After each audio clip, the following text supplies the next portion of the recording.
Voici trois histoires qui, exactement comme nous, présentent des entrepreneurs qui gèrent à la fois une entreprise, parfois une famille, parfois plus d'un emploi, mais toujours des responsabilités multiples. Dirigeons-nous vers l'histoire de Laurie. Laurie a 35 ans. Elle s'allonge à 22h30, elle a une présentation client demain matin. Son corps est épuisé, mais son cerveau, lui, vient tout juste de démarrer. Elle repasse mentalement les diapositives de sa soumission, elle calcule les marges une deuxième fois, elle se demande si elle a confirmé la garderie pour jeudi, elle essaie la respiration, elle essaie de compter, elle se retourne, et plus elle essaie de s'endormir, plus l'anxiété monte. Il est maintenant 1h30 du matin, elle s'endort enfin, épuisée et inquiète du lendemain. Dirigeons-nous vers Nathan. Nathan, qui a 40 ans, lui, il s'endort avec aucun problème. 20 minutes après avoir fermé les yeux, il dort profondément. Mais à 2 heures du matin, quelque chose l'arrache à son sommeil. Que ce soit un chiffre, un client difficile, un projet qui déraille dans sa tête, il reste là, immobile, les yeux ouverts dans le noir. Il pense à la réunion de demain matin, il refait mentalement sa liste de priorités pour la semaine. Il se lève discrètement pour ne pas réveiller sa conjointe et s'assoit sur le bord du lit. Vérifie ses courriels. Juste un coup d'œil, pense-t-il. Mais finalement, il répond à 2 courriels. Il se recouche vers 3h15 du matin, se rendort vers, disons, 4h et se réveille à 5h45 avec son alarme. Comme vous vous en doutez, il arrive au bureau à 8h30, avec l'impression d'avoir travaillé toute la nuit. Ce qu'il ne réalise pas, c'est qu'en consultant ses courriels à 2h du matin, il vient d'envoyer à son cerveau le signal le plus puissant qu'il soit: rester en mode alerte. La dernière histoire nous amène chez Clémentine, 42 ans. Clémentine, elle, dort bien. Elle s'endort facilement, elle ne se réveille pas, mais chaque matin à 4h15, ses yeux s'ouvrent d'eux-mêmes. Et là, c'est la revue complète. Projet client, facture à envoyer, rendez-vous de l'école, appel à planifier.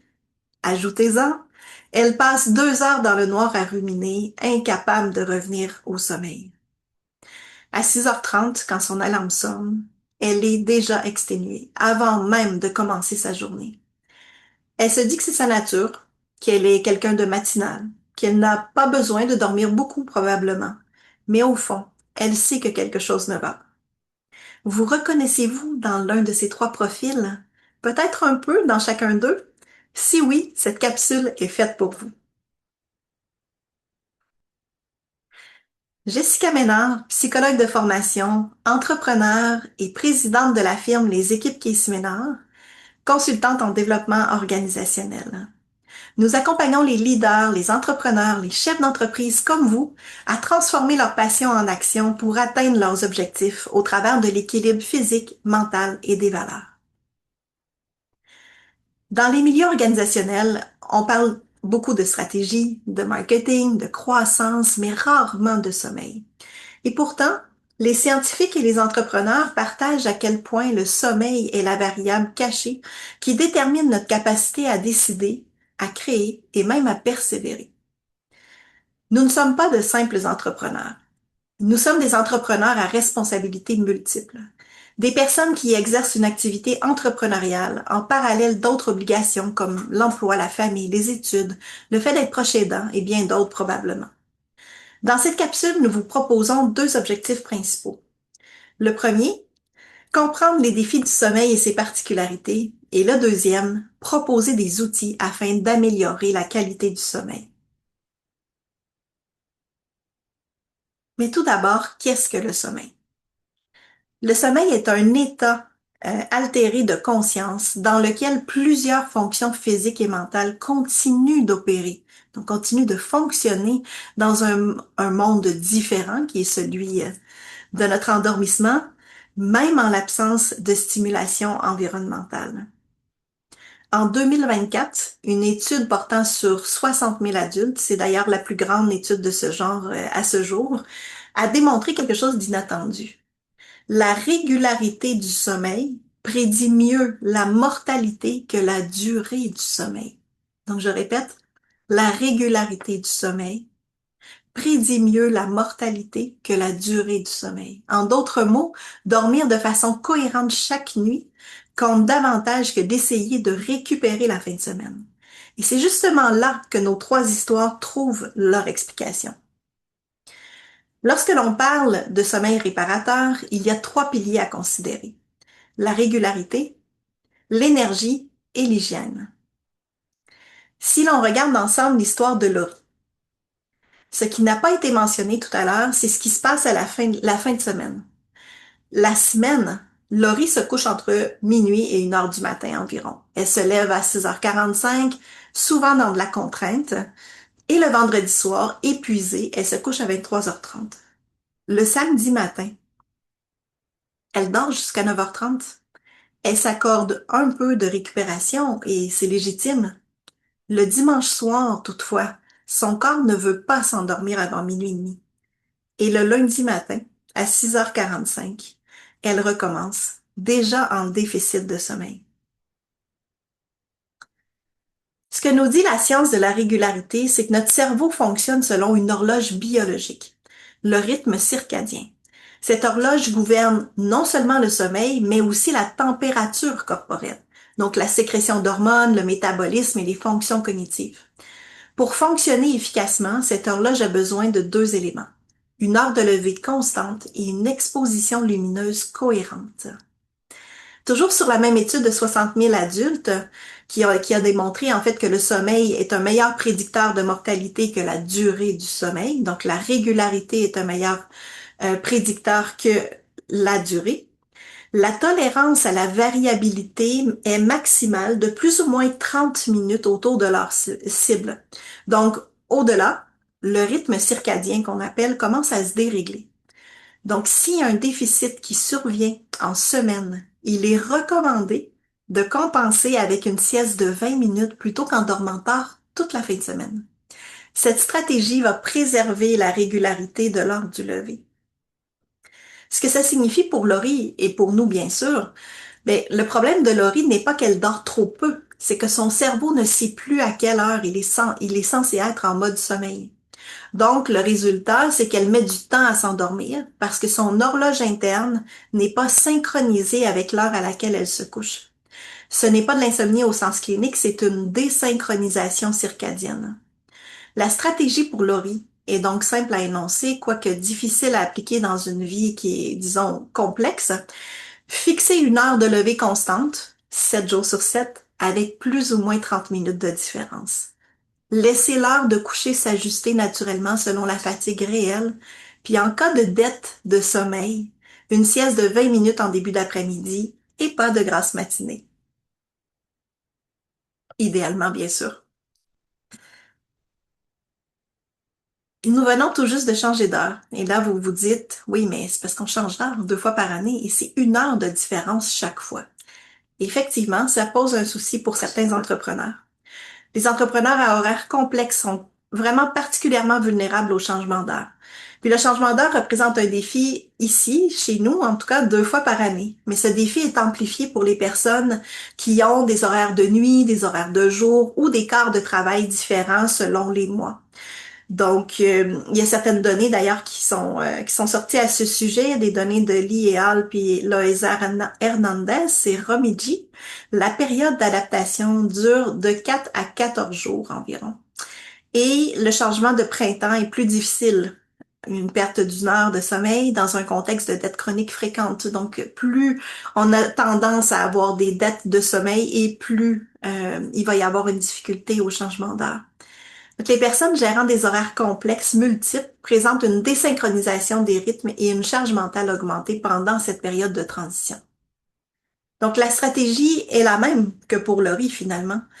L'objectif est d'appliquer avec une rigueur vraiment importante pendant la période de transition, donc maintenir notre heure de lever constante malgré l'inconfort des premiers jours. C'est le signal le plus puissant que vous pouvez envoyer à votre horloge biologique. Si on passe maintenant au deuxième pilier, le deuxième pilier est celui de l'énergie. Prenons l'exemple de Nathan maintenant. Nathan, ce qui n'a pas été mentionné, c'est ce qui se passe avant qu'il se couche. Donc, Nathan travaille de 7h30 à 18h30.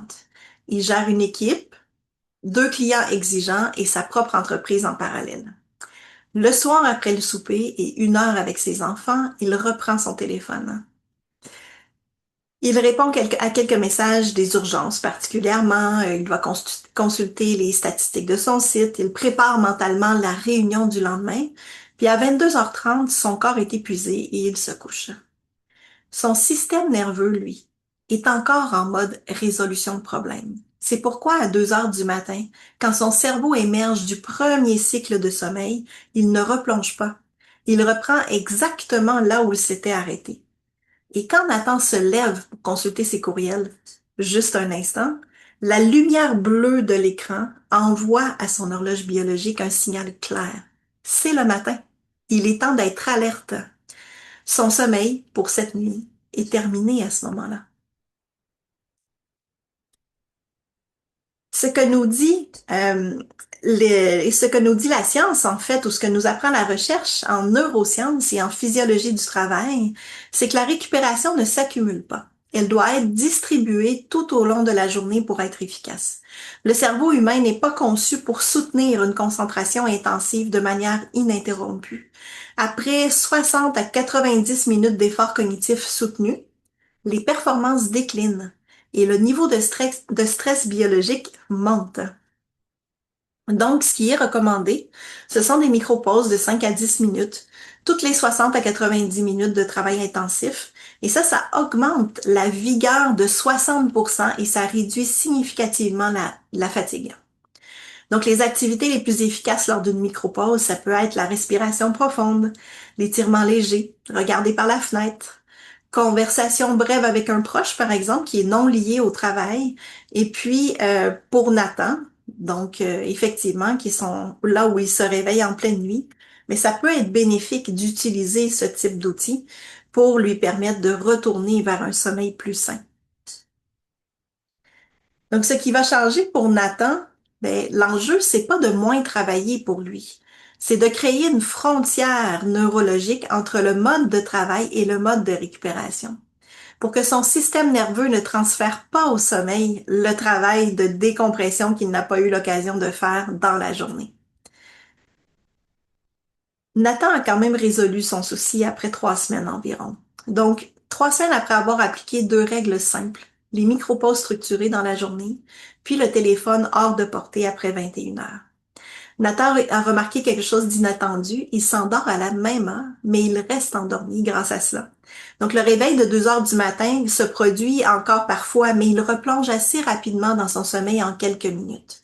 Et le matin, il se lève avec une énergie qu'il associait autrefois uniquement aux jours de vacances, pas parce qu'il travaille moins, mais parce que son cerveau a appris à délimiter le temps de repos. 5 minutes, 5 fois par jour, et un téléphone dans le tiroir après 21 heures, c'est tout ce qu'il a fallu pour lui. Le troisième pilier, hein, qui est aussi votre allié et ces trois piliers sont des outils pour vous, hein, qui vous permettent vraiment de déterminer quelle est l'hygiène du sommeil qui vous convient le mieux. Mais justement, on va parler d'hygiène.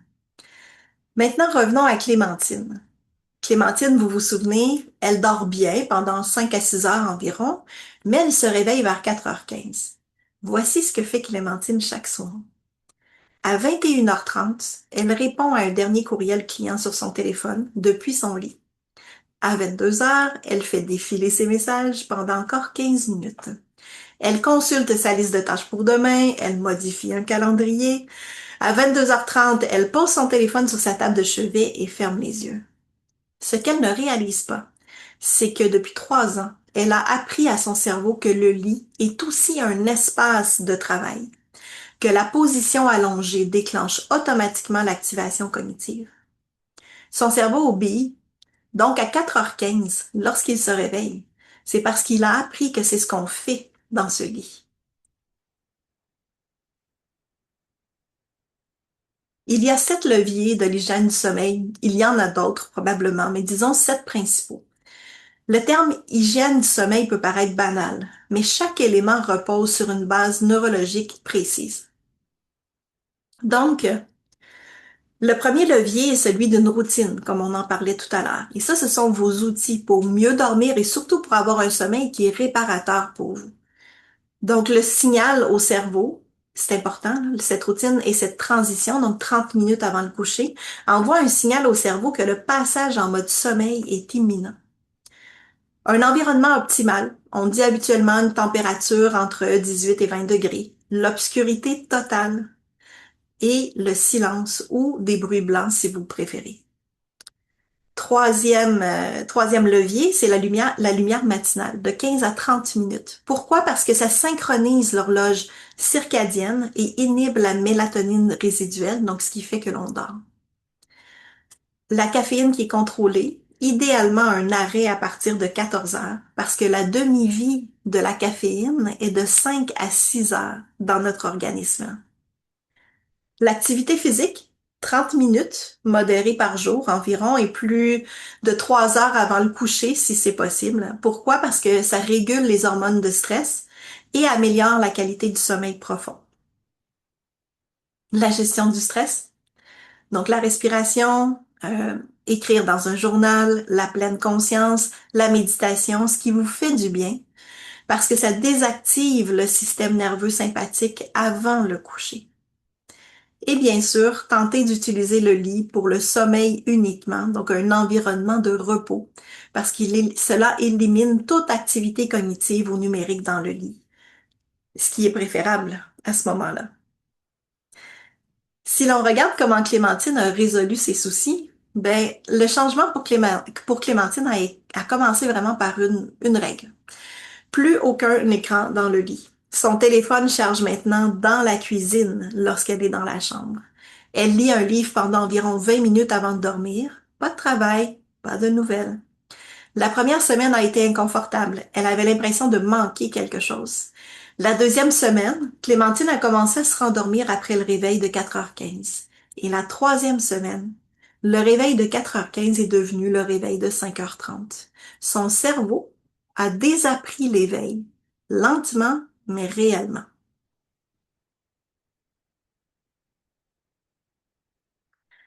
Laurie, Nathan et Clémentine ne sont pas des cas exceptionnels. Ils représentent trois profils de perturbation du sommeil, les plus fréquents chez les entrepreneurs à responsabilité multiple. Chacune d'elles a une réponse différente parce que le problème en surface est similaire, mais a complètement des mécanismes distincts. C'est précisément ce que l'outil que vous voyez à l'écran en ce moment permet d'identifier, la réponse singulière de chacun. Premièrement, qu'est-ce que l'on fait avec cet outil? Ben, on va identifier notre profil de sommeil réel. Donc, vous saurez si vous êtes davantage dans l'histoire de Laurie, de Nathan ou de Clémentine, ou peut-être un mixte des trois. Donc, dans les colonnes, vous allez identifier effectivement quel est votre profil réel. Ensuite, c'est repérer vos signaux d'alerte personnels. Donc, quel facteur aggrave spécifiquement votre situation? Est-ce que c'est l'horaire? Est-ce que c'est la charge mentale? Est-ce que c'est l'environnement? Est-ce que c'est la caféine? Est-ce que c'est la régularité? Est-ce qu'il y en a d'autres? Amorcer un plan d'action réaliste. Donc, l'idée n'est pas de refonter complètement votre vie, c'est pas ça, mais d'utiliser un ou deux leviers qu'on a vus tout à l'heure, prioritaires, qui sont adaptés à vos contraintes réelles, à votre quotidien.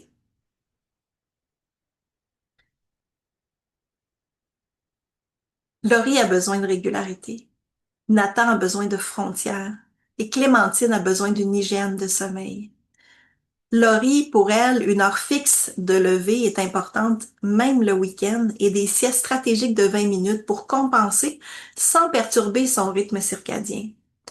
Nathan, qui a besoin de frontières, ce sont des micro-pauses dans la journée, puis une séparation nette entre le mode travail et le mode récupération, pour que son système nerveux cesse de traiter la nuit comme du temps de bureau. Clémentine, elle, a besoin d'une hygiène de sommeil. Donc, supprimer les écrans du lit, créer une routine de transition et réapprendre à son cerveau que l'obscurité signifie l'arrêt et non le démarrage. Et vous, dans quel pilier se cache votre levier prioritaire? Prenez le temps d'y répondre. Il n'y a pas de bonne ou de mauvaise réponse, seulement votre réalité telle qu'elle est aujourd'hui. Et c'est à partir de cette réalité que l'on peut bâtir durablement. Remerciez-vous d'avoir pris 20 minutes pour vous, pour votre sommeil, pour votre énergie, parce qu'au bout du compte, un entrepreneur reposé décide différemment, crée avec plus de clarté et choisit avec plus de liberté. C'est cela l'enjeu du sommeil. Merci.